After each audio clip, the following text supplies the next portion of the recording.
Alright, hello everybody and welcome to Minecraft Musings. It's just like a hidey hole I have randomly. Like, you can hide down here and then you can still get out, but I'm thinking about putting another... Before I forget, let's go ahead and do that. So, but anyways, interesting developments. I think I have finagled... Um, I still don't even know what I did, but I'm still discussing the Ukraine war with a couple random people who under normal circumstances, oh yeah, so you need to open it to be able to jump out, but okay. But anyways, under normal circumstances, these people and I would, in fact, one was following me. That's how he saw my message so quick. And the lady that responded, like, her bio is very similar to pretty much most of my followers, about, 4,500, trying to get to that 5,000 mark. And I'm following about 4,500 Democrat accounts mostly. But in my bio, I make sure to say, yes, I'm usually a Democrat. However, I have lots of friends and family in different political groups and religious groups, yada yada. So, and the reason I do that is well, for one, it's true. I mean, I do have a lot of family, and that's why I like, what's the joke? When a mosquito flies on a man's, um, crotch, he learns the meaning of peaceful resolutions, or like he learns to think outside of violent means or whatever. Basically, he's not going to swat his junk, is what the joke is saying. And and people also say don't throw stones in glass houses. Well, that's why you got to be careful, like saying pointed words or aggressive statements. When one, you have to take inventory of your own self, like, am I guilty of this? Am I going to look like a hypocrite if I come out and say something like this? And also, is this going to damage my friends? Is this really, aimed at who I think it's aimed at? And is it worth it too? The relevancy and irrelevancy of it all. Like, yeah. Granted, considering there's a lot of money and death going around the wars in the world, I'd say this is definitely relevant to talk about. And basically, what I did is I laid out some terms, some negotiation terms for President Putin and the U.S., unofficially non-representative of any U.S. government, A-Rye. So, now, not as conceited as that. I didn't say, hey, make a deal with me. I was just like, what do you think about this? In my opinion, this is what I would do if it were me, and that's how I prefaced it. I also translated it to Russian, it looks spooky to certain people, which I love doing, because then it's like, what? How did he do that? Could he speak Russian? And it's like, no, I can use Google Translate, and I can change it to any language you want. You want Arabic? Boom. To you too. I'm just kidding, but I do tell my Saudi buddies that, and my Saudi family. It's like, it's very hard to understand it. It goes backwards, like, oh, and that's why I also make sure to commend them, be like, the fact that you can speak English so well and know all this, that's impressive.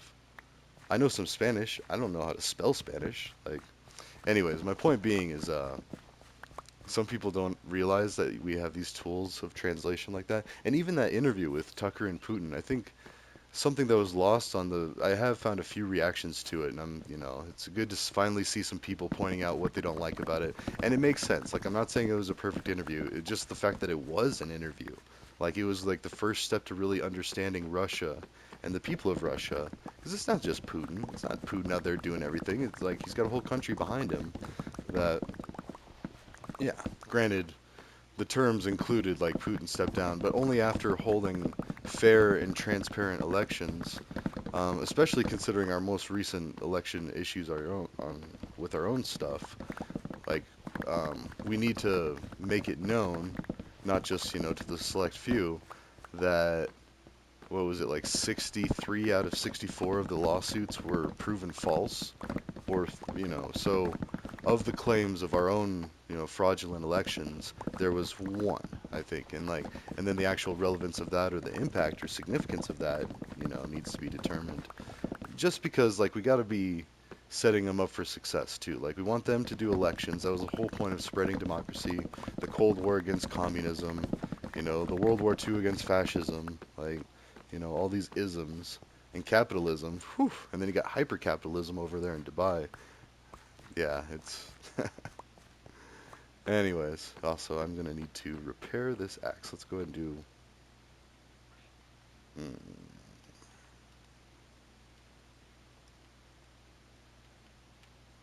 there we go. Anyway, so it's Putin steps down. They elect a new leader, and then that gives Russia the chance to do it themselves, fix the problems that we have. I mean, like homosexuality, LGBTQ. That was one of the points in this XAP discussion was, gay people in Russia have it hard. It's illegal to be gay in Russia. Now, I don't know the extent of that. I don't. I mean, if it's by death, ooh, okay, there you go. So, in fact, I should look that up. Let's look that up here in real time. This is how hard it is. You grab a smartphone, you go to the Googles or the Safari if you're an iPhone user. Um, gotta find. There we go. Okay, so penalty for being gay, Russia. In recent months, public attention to the ongoing crackdown on LGBT rights in the Russian Federation and its potential impact on. Let's see. Putin signs expanded anti-LGBTQ laws in Russia in latest crackdown on rights, and that's of 2022.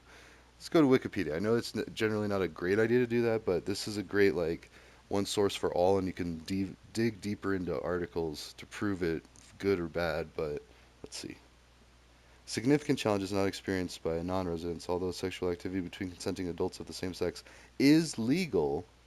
Okay, so there, it's legal.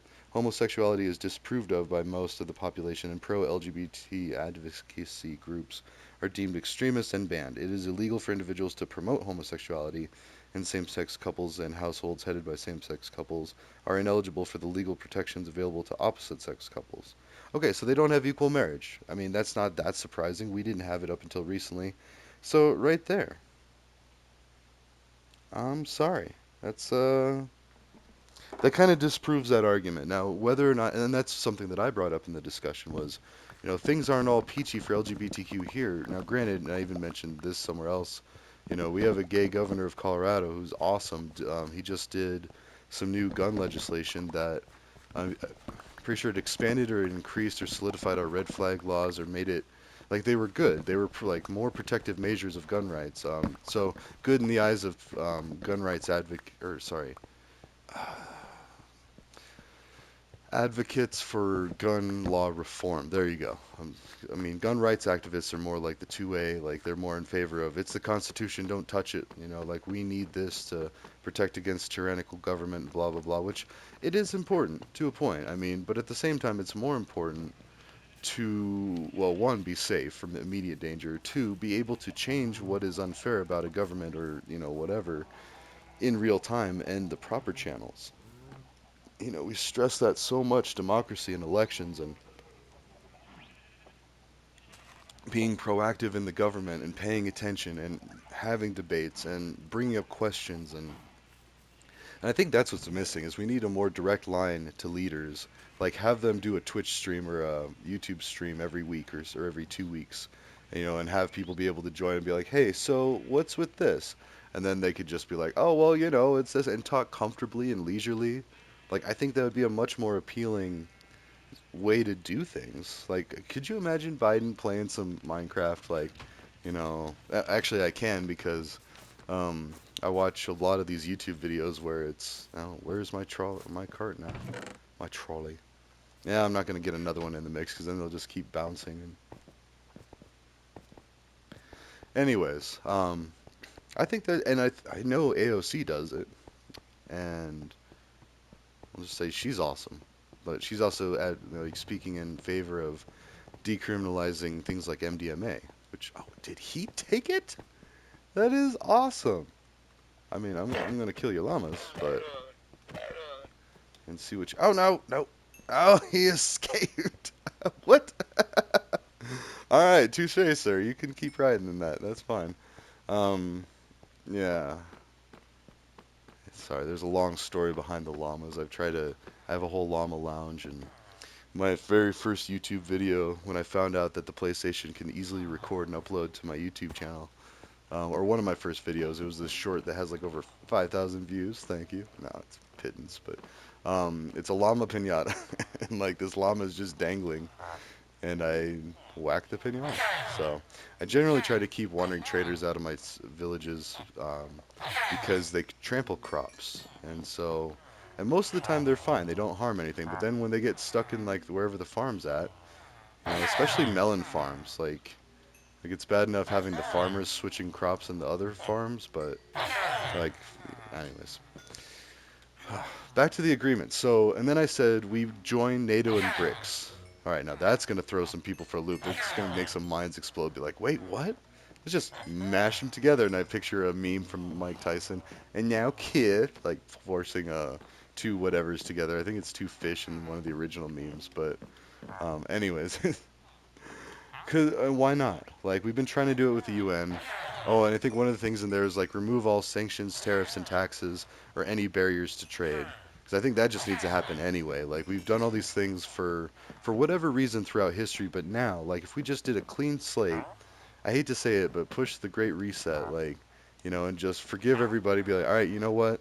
This happened a long time ago. I don't think it's really relevant today. Let's talk about this. Let's renegotiate all this stuff, and let's just drop all this, because it does nobody any good. Like we're still trying to like force control over people that we have no business trying to control. If we say we respect their sovereign right to govern themselves, then wait, why do we keep trying to manipulate their markets? Stuff like that. And I don't even know the extent, to be honest, but it's hard not to think about Star Wars with the Trade Federation and their warship doing the blockade on Naboo. This blockade is perfectly legal, and that whole nonsense. But yet people are dying, like people are suffering, and people quite literally are. I mean, it's not directly related to the tariffs, but that would go a long way to being like, you know what, okay. And then mutually assured construction is another cybersecurity technique I've been toying with, because we have mutually assured destruction. That's what keeps us from nuclear war most of the time.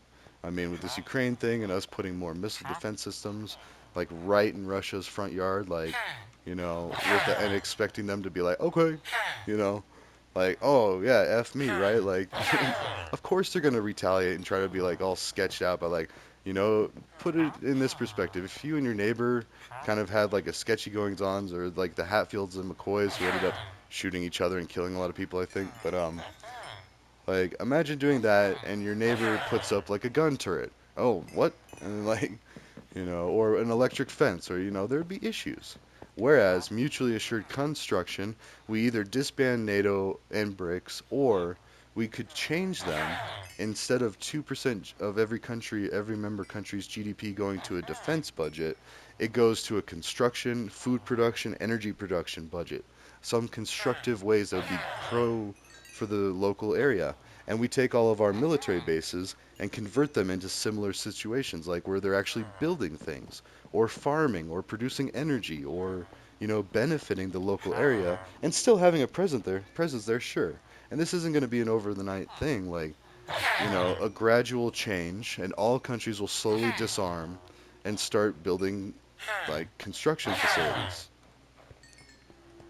and having communication and transparency too, because honestly it is scary what the CIA, FBI, all those like alphabet agencies could be doing. Like I know the CIA accidentally created the drug war or made it into what it is today, which then forced a lot of hands to be like, well, that's the law, so go to prison for 5, 10 years, and then you got people like Biden saying 5 years for crack, like a quarter size, like, yeah, 5 years prison, no questions asked. And then his son goes and does way more than that. Has it on camera, puts it on a scale. What's he doing with a scale? Like, I mean, are you that regular of a user that you, I mean, so anyways, my point being is we've been waging war with ourselves for decades now, since American Made was set, like, what was that, the 60s or 70s? Nixon and then Reagan. I don't know, I think. Anywho, we need to take some self-inventory before we start pointing fingers. Oh, and anyway, sorry, the things. So Putin steps down. We get a new president for Russia that's elected fairly. Or even just let Putin finish out this last term. Be like, all right, you know what? You're done. You're cut off. No more terms. Like, that would be understandable. I don't know how many years he would have left. But since there were supposed to be elections, and I hear that there's elections, they're trying to do elections. Actually, you know what? Let's take these with us. We're going to take them back to Oasis. Or actually, we were doing some stuff. This season's kind of getting heavy, but anyways, sorry. Getting distracted. So because I feel like that's the whole point of NATO, right? Like we don't trust Russia. Russia keeps beefing up their military. We keep beefing up ours. It's like an arms race, just like the space race, and we're just doing this and shooting ourselves in the foot and making enemies where we don't need enemies. I mean, it's a lot of miscommunication, and he said, she said, like, oh no, but they're doing this, and like as they, and Putin said that in the interview. He was like, the U.S. wants to make missile systems, we make supersonic weapons. Like, all we're gonna do is that whole spy versus spy, up one up in the other, and it's gonna lead to a bunch of death and bloodshed. Like, I mean, well, it already is. And when I say that, I'm not talking about a full-out World War III. I'm talking about look at all the awkwardness over the last few decades between us and Russia, and then look at the direct death of the Ukraine war. And I almost feel like that's Russia saying, like, hey, pay attention to this. This needs paid attention to. And I hate that they have to do this. I mean, because I feel like that's just what Gaza did with Israel. Like, hey, pay attention to us. We live in horrible conditions. The world needs to care a little more, or whatever. Like, and so they go and they kill a lot of people.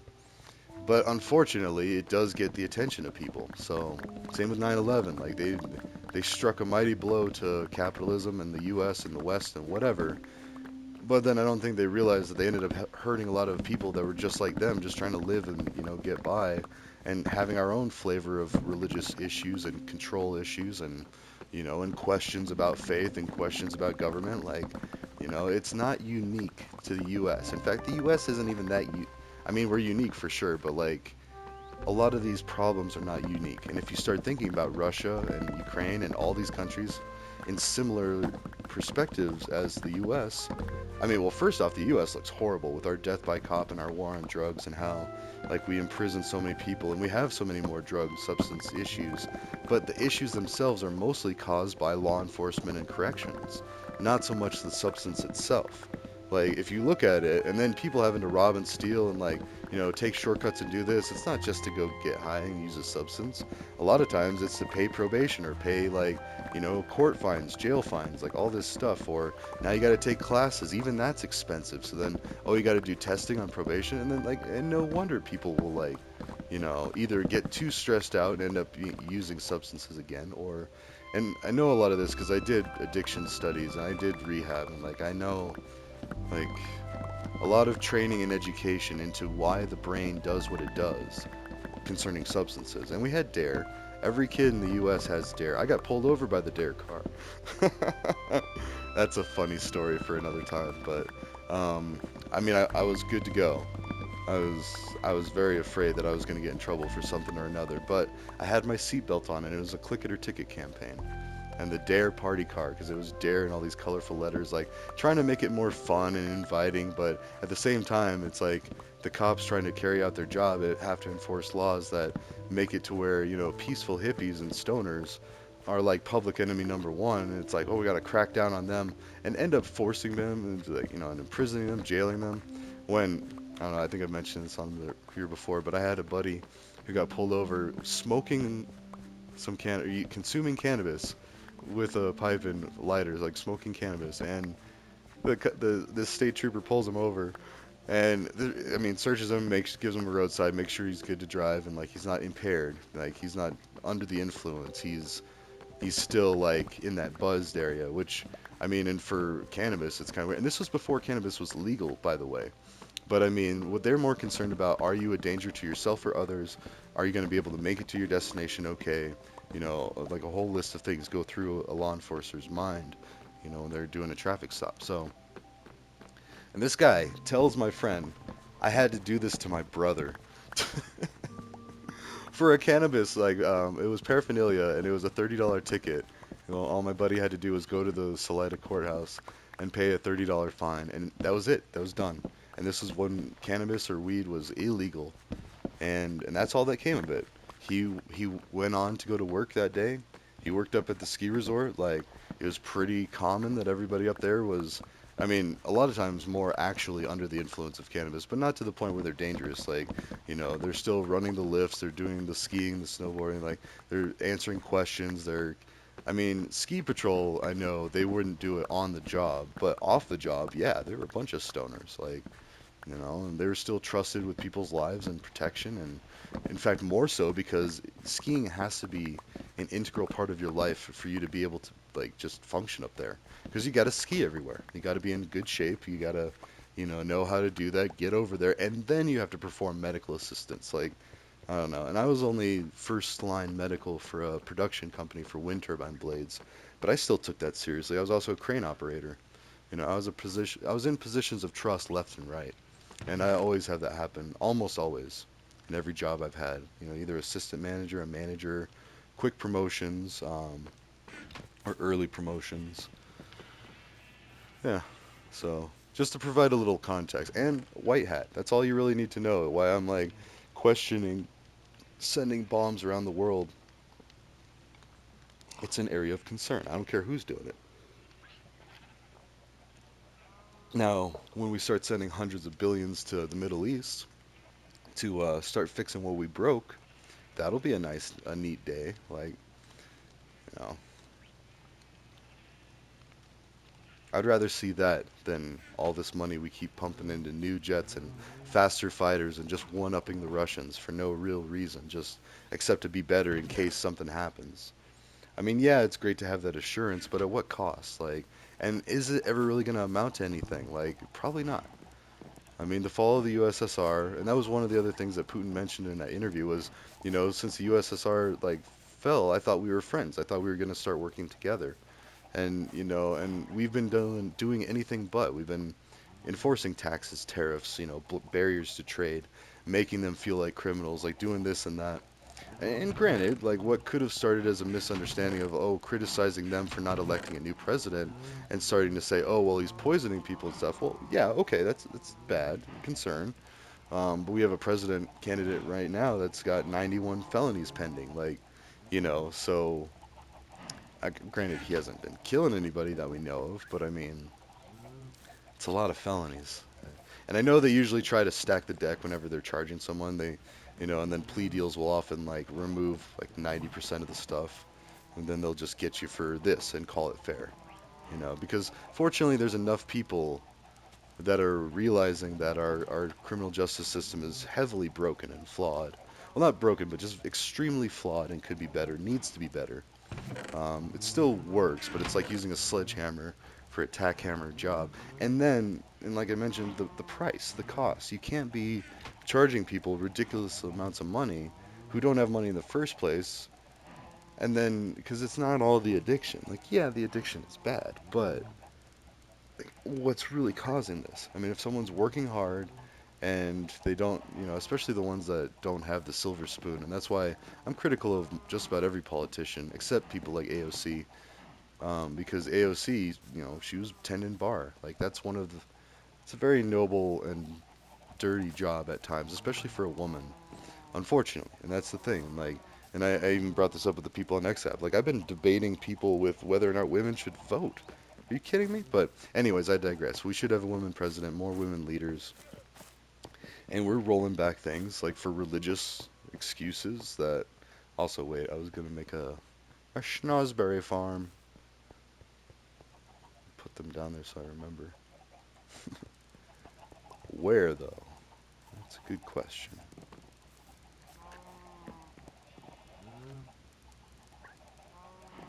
Hmm. I don't really use a lot of this.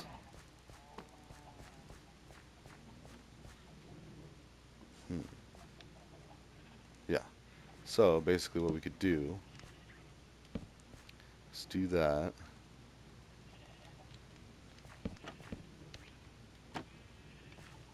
Uh-oh.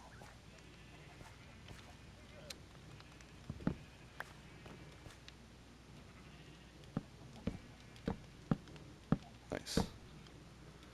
Anyways, I think so. I don't remember all the different conditions, and that was just an idea, just throwing an idea out there, like, hey, what do you think about this? And if it works, holy cow! Like, can you imagine peace in the Middle East, peace in Russia, BRICS and NATO coming together? Like, that's a huge win for everybody, and no more war. And oh, sorry. Anyways, I didn't finish that. So mutually assured construction and the idea that all of these organizations, BRICS and NATO, would now be dedicating 2% of the nation's GDP to philanthropic efforts to rebuild places of the world anywhere. Doesn't matter. Doesn't need a pure definition or cap or restriction on that part. It could be like, in fact, it shouldn't be. It should intentionally be a lot more relaxed in who gets what. Because, if we're going to be one world thriving together and vibing together, that we need to, fix the shenanigans. So, anyways, that's about my point. I gotta go get something to eat and I gotta take care of some things, and then still got some more work, and then yeah. But just wanted to check in and give an update on that because it is very interesting how. Well, yeah. I don't know if I mentioned this, but the one lady blocked me. It's like she was like, "I'm done. I'm out of here. Like, I'm not talking to you anymore." And like, you've been giving Putin so much credit and so many like, nah, no, I'm done. And it's like, okay, that needs to stop. Like the cancel culture, like refusing to debate about this. She even told me I was mansplaining. And I'm like, I'm sorry, I'm not trying to mean any disrespect, and it could have sounded like I was mansplaining if you read my text wrong, but I'm just trying to ask these questions and be like, why? Why? I mean, I don't care what Putin's done. Well, within reason, and I even acknowledged, like, I looked it up, tried to see why do people hate Putin? Well, he's the richest man on earth. He's abused his presidency for like 20 years. And okay, that's one of the first things I said is like he needs to step down and have an election where someone else takes over. That's fair. We need to do that with Congress. Again, glass houses, like our side's not really all that great. We were doing these things. We got death by cop. We got overdose. We got rampant, just death from the drug war. And like, oh, but Putin, it's not even gay to be homosexual. Okay, now maybe they imprison people for promoting homosexuality.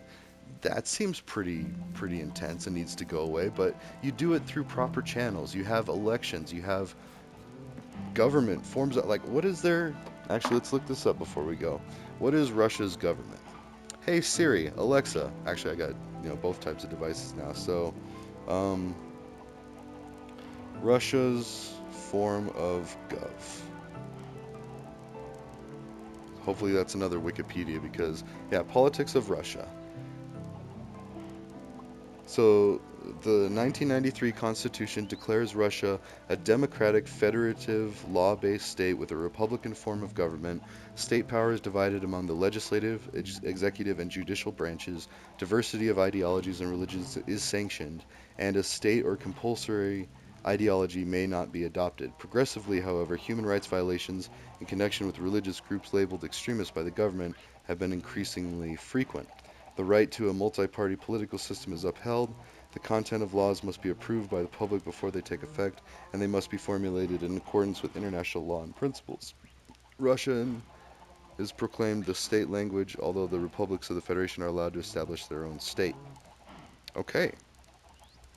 Sounds like they made almost a second United States of America. So my question again is, what's the big deal? Why are we doing NATO? Why? And there's like, once Putin steps down, that's just a given. He's got to go. He's been in charge for too long. He needs to retire peacefully. That's fine. Let him step down. And then tax the crud out of him. No, I'm just kidding.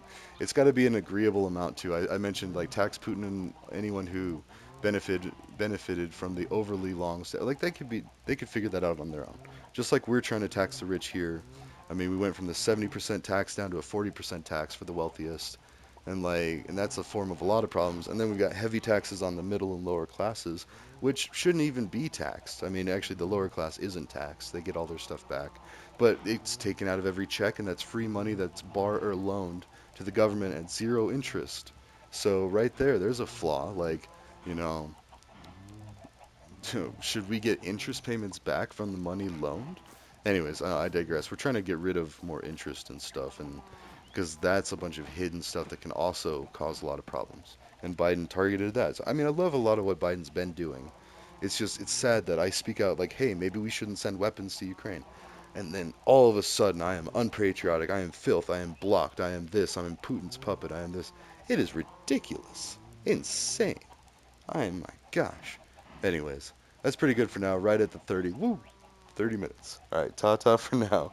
I'll see you all later. I'll try to pop on maybe Friday or Sunday. So, yeah, have a great day if I don't see you again, and I'll see you in the next one. Alright, ta-ta.